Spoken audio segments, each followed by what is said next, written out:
What's going on, guys? It's Jimmy here. Welcome to our daily show where we discuss everything going on here in our country on a daily basis that you need to know about here. And it affects your money here, the stock market, the economy, states here, everybody's budgets here, everybody's wallets. And we're going to have a major announcement here coming out here on Wednesday from the Fed that will affect here the entire country. And we're continuing to see this here going forward here as inflation is already here at a 40-year high right now. The most recent reading of inflation was at 9.1%. Now we're seeing gas prices come down here recently. Right now they're at $4.36 is the national average gas prices here, as you can see here, according to AAA for the nation. Of course, your state may vary. If you're in California, very, very different. We'll get to California here in a second. But you can see here, this is the national average. Still coming down here. Yesterday was 438. So down 2 cents a gallon. You know, if you're in a higher priced state, it's still the trend here. You can see coming down here about 2 to 3 cents a day. A week ago, you can see here we were at 453. Now at 436. So almost 20 cents down in a week. Almost 20 cents in a week. A month ago, it was 492, again, the national average. Now we're at 436. That's about 57 cents in a month. So that's pretty decent. I think that's like I think they said it was the most gas has ever dropped in a month. But again, that's because we've had one of the highest increases ever in the last month or two as well. Diesel a month ago was 580, which was an all-time high. Now it's 542, so we've dropped almost 40 cents here. You can see the all-time highs here. Back in June, 581 for diesel and 501 for regular. 501, yeah, 581 and 501 for regular gas. So at least we've come down significantly from that. Of course, here each state is different. We know that California has the highest gas prices in the nation.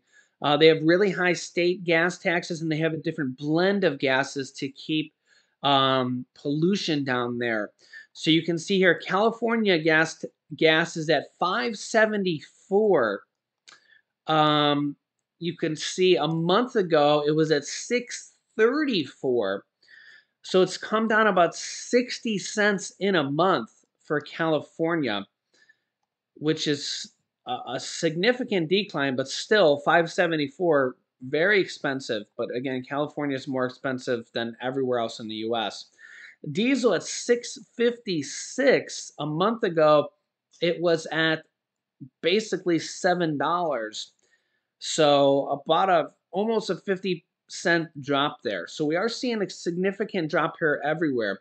Crude oil, price of oil is at below $95 a barrel for WTI. Brent crude at 103. So we are seeing a big disparity there between the two. But this is very, very low. Remember that Brent crude was at $140 a barrel and WTI crude was at $135 a barrel back in March. So these are both down almost $40 a barrel since just a few months ago, like 4 months ago. So this is down significantly. But these do fluctuate a lot. So on any given day, you know how quickly these can rise. Natural gas has actually been rising here recently, though. Here's the chart for natural gas. It's actually up over the course of the last month here. So natural gas has not seen any reprieve in the price of basically barrel of oil from natural gas. Basically, it's kind of the easiest way to explain that here. Over the last 1 month, over the last year, you can also see that natural gas is basically at an all-time high. So yeah, that's not doing well, at least in terms of natural gas as well. So to help combat this inflation, even though gas prices have come down, food prices are at an all-time high, and we know gas prices are still high, and everything is at a very high. Inflation at 9.1% based on the most recent reading. You can see here markets face what could be the most important week of the summer with the Fed. Earnings and economic data.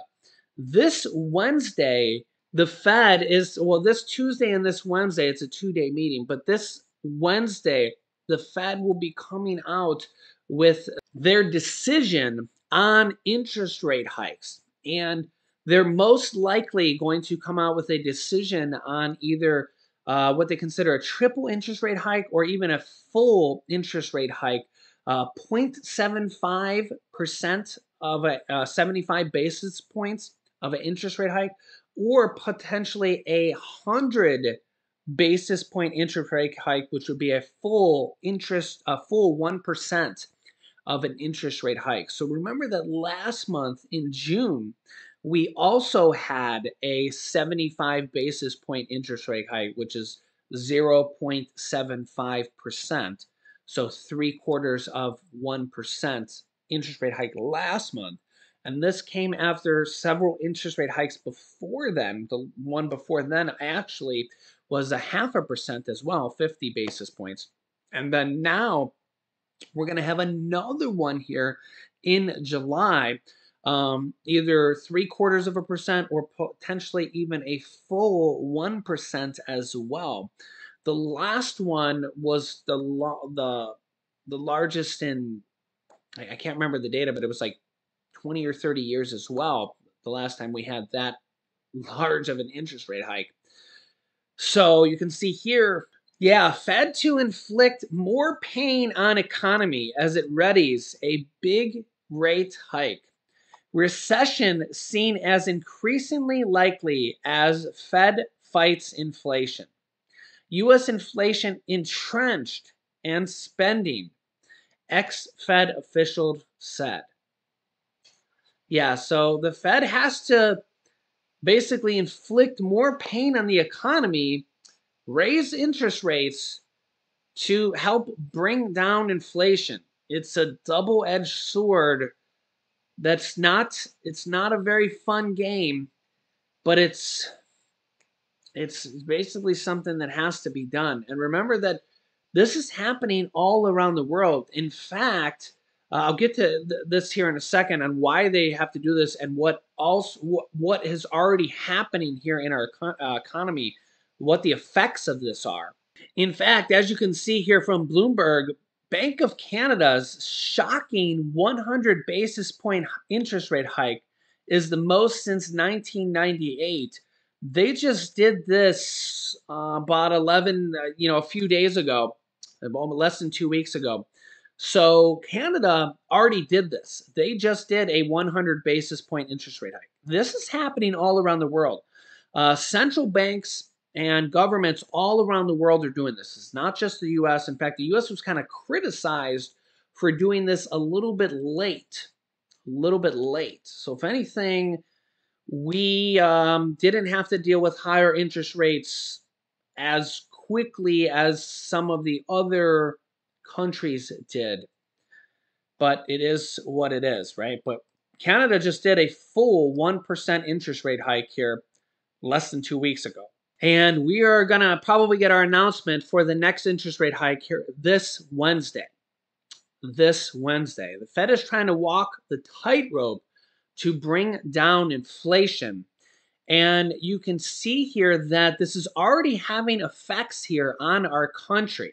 Yeah, you can see here first from Business Insider here, mortgage applications have cratered to their lowest point since 2000.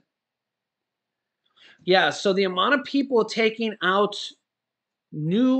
buying new homes has dramatically lowered since 2000. So, in fact, I'll show you this other headline here. This has made the housing market officially enter into a recession. Yeah, so the housing market went from a booming housing market now to into a recession. They've dropped to a 22-year low of new mortgage applications because of how quickly interest rates have gone up. We went from buy every house on the market as quick as fast as you can to now mortgage applications are at a 22-year low because of how quickly interest rates went up. And I showed you in a recent video that literally just a couple percentage of interest rates points can cost you $1,000 more a month for the same house. And when you equate that to years and years and years and years at the same home, because you might not be able to refinance for several years until they get lower. We don't know when interest rates are actually going to get lower enough for you to refinance. That could equate to tens of thousands of dollars for anybody buying a new home right now. And remember that, I mean, I get that not everybody is buying a new home right now, but for anybody that does want to buy a new home right now, this is going to cost them a lot of money. Also, for anybody that goes to buy a new car right now, more money. Anybody that has credit card debt, more money. Remember, credit card debt is not a locked-in interest rate. It's a variable interest rate, and they can adjust the rate at any given time. So it's probably likely that your credit card interest rates may have already gone up. So if possible, well, first of all, check your interest rates on your credit cards because see if they're fluctuating. And if possible, pay them down because as interest rates continue to go up, they can raise them at any given time. Yeah. Now, banks are going to start paying more interest in savings accounts, but they were paying like 0% here recently or very close to it.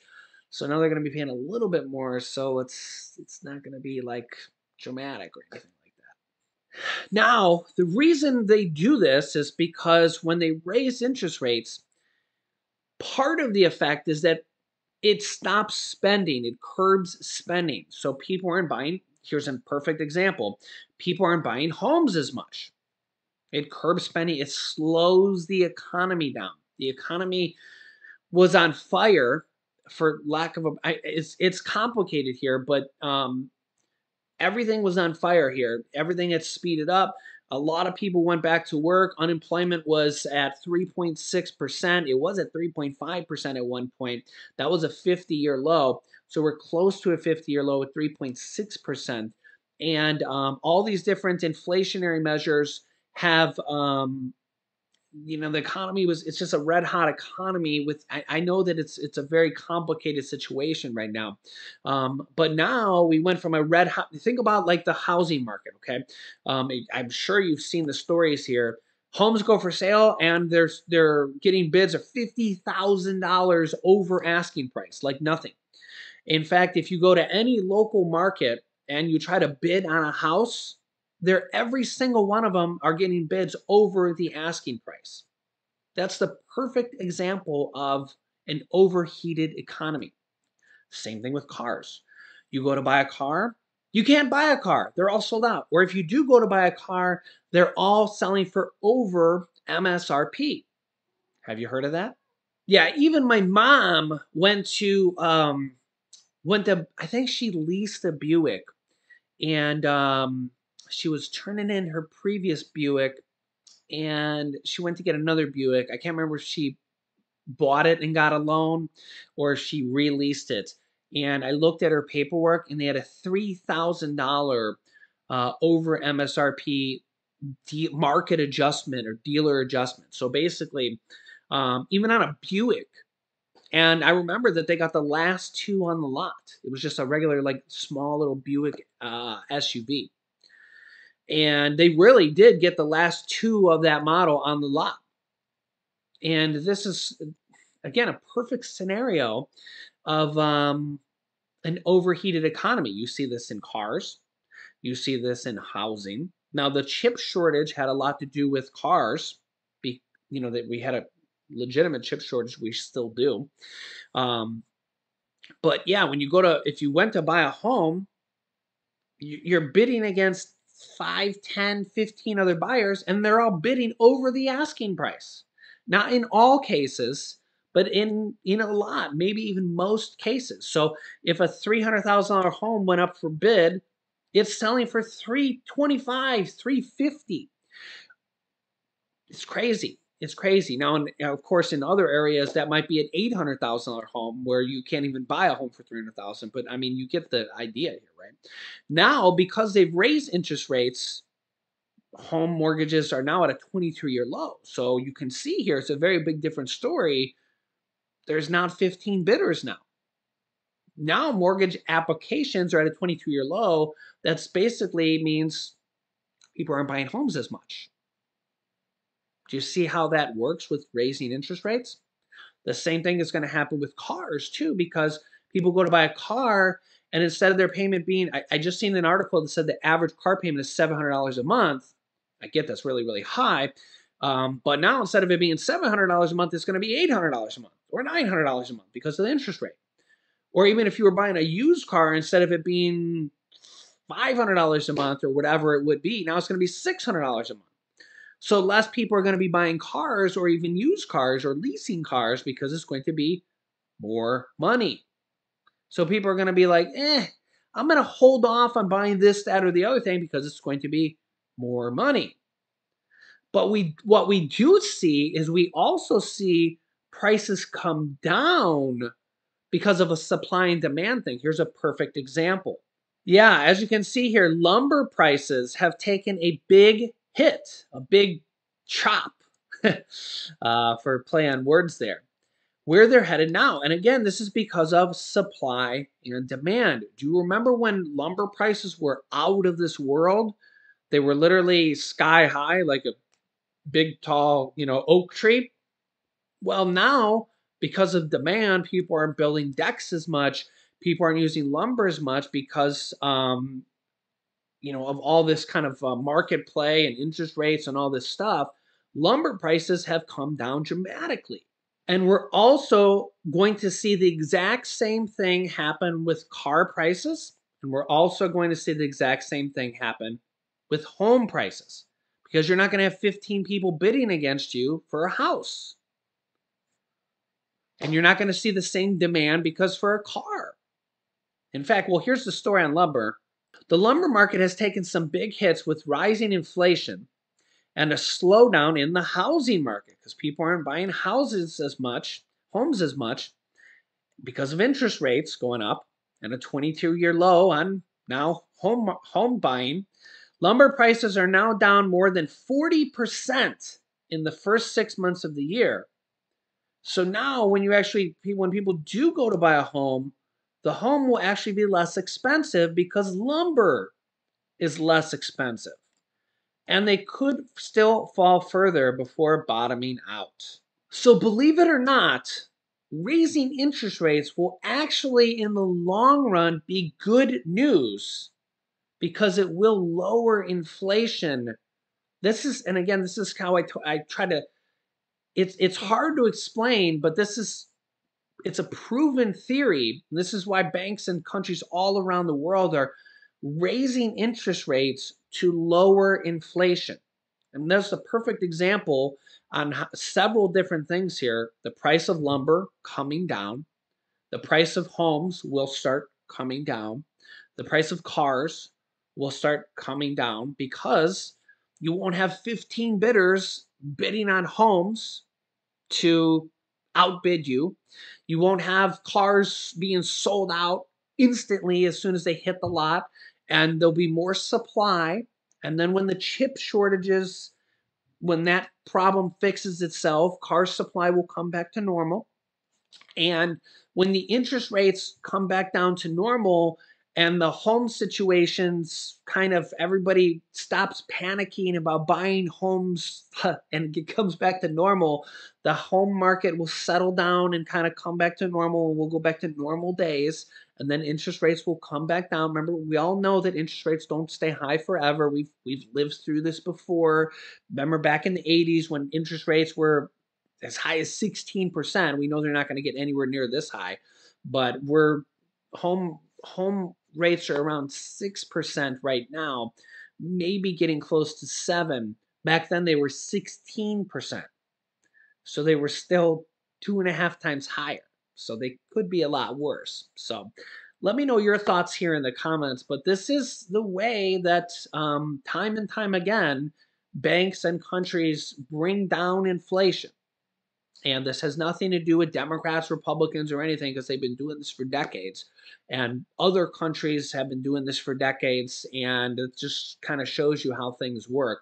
It's tough to bear with it during the time, but it's better than dealing with 9% inflation forever. If they don't do this, inflation would stay high for a much, much longer time than doing this now. It's something we do now to bring inflation down much, much faster, and you can see the effects of it already. So let me know your thoughts here in the comments. I will keep you up to date here with everything going on here in our country on a daily basis. So make sure to subscribe down below and click the bell icon down below so you get so you don't miss out on new videos here on our YouTube channel. It's completely free to do so. You can click here to watch my newest video next. And you can click here to watch my newest stimulus check video next. So click on one of those videos next. Thanks for watching, guys, and I'll see you in the next video.